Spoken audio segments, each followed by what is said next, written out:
And what we're going to do now is look at somewhere else that no longer exists. That's Merlin's Cave. And Merlin's Cave was Richmond's Georgian theme park. It's the most odd building, or buildings rather. And I can tell you a bit about them. They're the brainwave of Queen Caroline of Ansbach, who is thought to be the brightest of the consorts.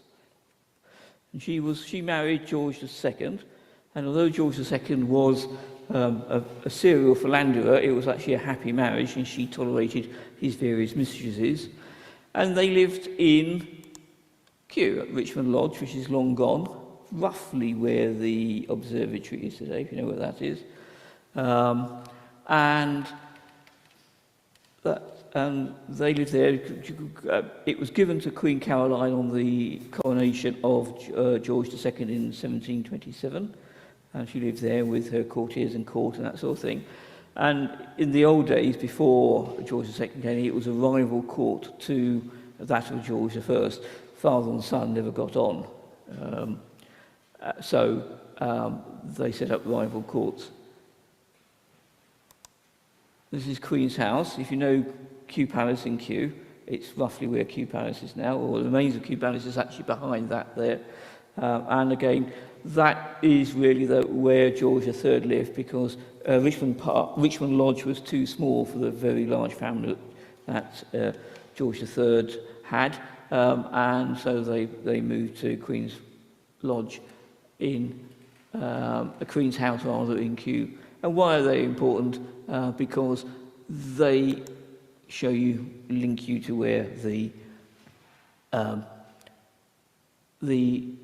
Hermitage, and in particular the Hermit's Lodge was. There we are. This is Duck's Pond. That's the river. I'll talk a particular bit about what happened to it afterwards, but it's almost impossible to work out where it is. It's a very fine map. John Rock, very fine cartographer, and he did a very fine example of Richmond Palace, Richmond Gardens, which was basically the old deer park, the sports grounds, and most of Kew Gardens as well. But we don't know where either the Hermitage or the Merlin's Cave was. And why did she build these things? Why did she spend the money on £20,000? She never paid for it. It left her husband to pay for it on her death. The idea was that it was to cement the Hanoverians, who, as you know, are incomers, into the British historical tradition. And how you do this, you celebrate Merlin, and Merlin is the magician, the friend, the advisor to King Arthur. And you do this by you recreate the Hermitage, and no stately home worth its salt did not have hermits in the 1730s, so Richmond had to have one as well. So there was a hermit. It had a number of statues of the great and the good of the period. Newton was there. I can't remember who was there. He's the one I've heard of anyway. And various religious figures, all of whom have been forgotten features of the period. So that's the Hermitage. It was a cave. They built a cave. It was designed by Wiliam Kent, who was the great architect of the period. And it looked, I suppose, much like this, really. More interestingly, and certainly more exotically, is Merlin's Cave, which does look something vaguely African, I think. It could be almost like...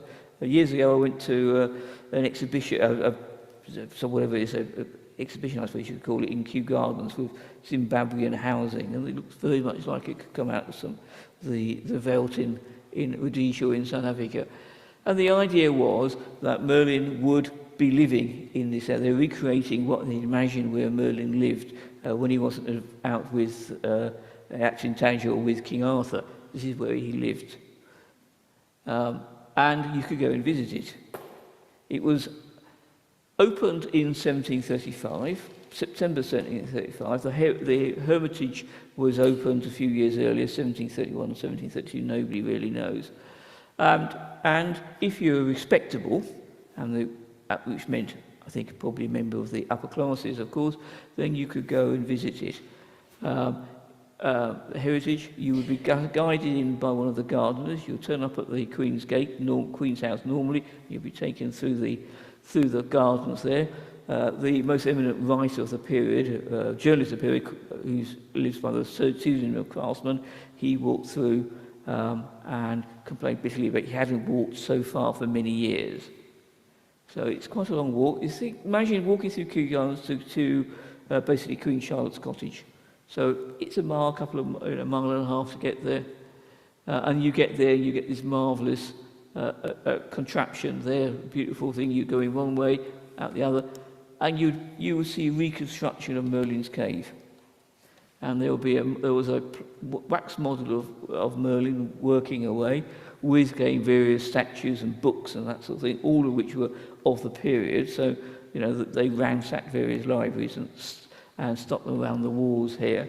And more importantly, you would meet Merlin himself, or rather Stephen Duck.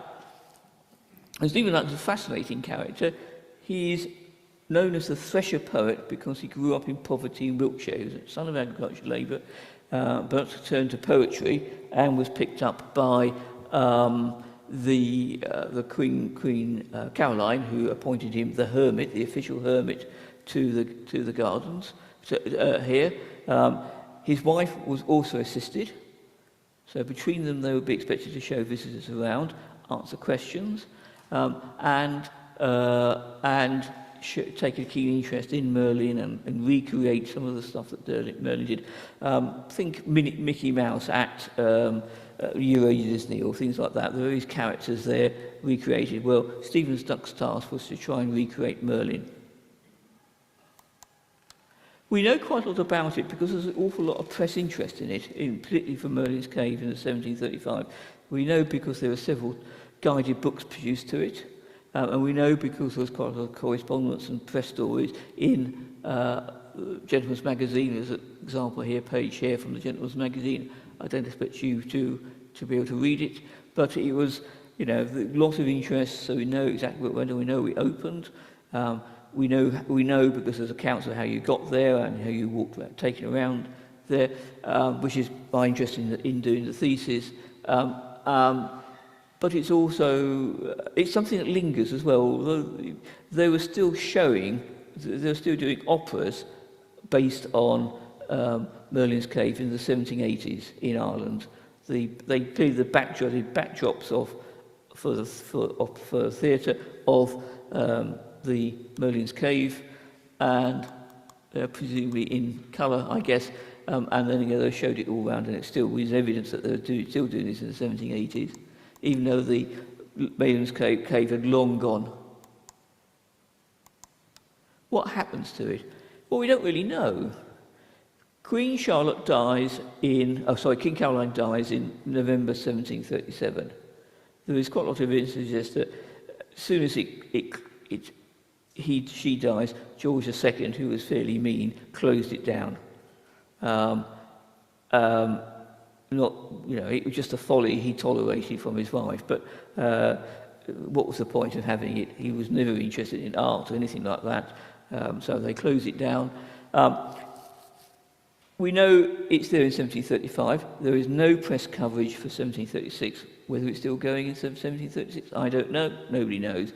But I assume it was still going, and they must have got a dribble of visitors. People come down from London because it was something, a tourist attraction, something unusual. You'd be taken around. You could talk to Stephen Duck, who's a sort of eminent figure of the period, in a minor way. But what happens to it? We know that the gardens are extensively redesigned by Capability Brown in the 1760s. It's almost certainly he gets rid of all the ruins that are there. They've probably fallen into disrepair in the 1740s because George II says, well, we're not going to do anything to keep the gardens going at Richmond Park, Richmond Lodge. So it falls into disrepute. Can you find any evidence of it now? I can't. I think it's fairly close to what is now Queen Charlotte's house, which is here, which is worth visiting if you're in another really later folly in many ways. So this is the cave. It's a really, I think it's an interesting story outlining how Georgians thought differently about the history. They would never do anything similarly, I doubt. And we would never try to reinvent a fictional character and dress them up in and to make them pretend that they were real as the Georgians did. But it's a different world, different time. So with that,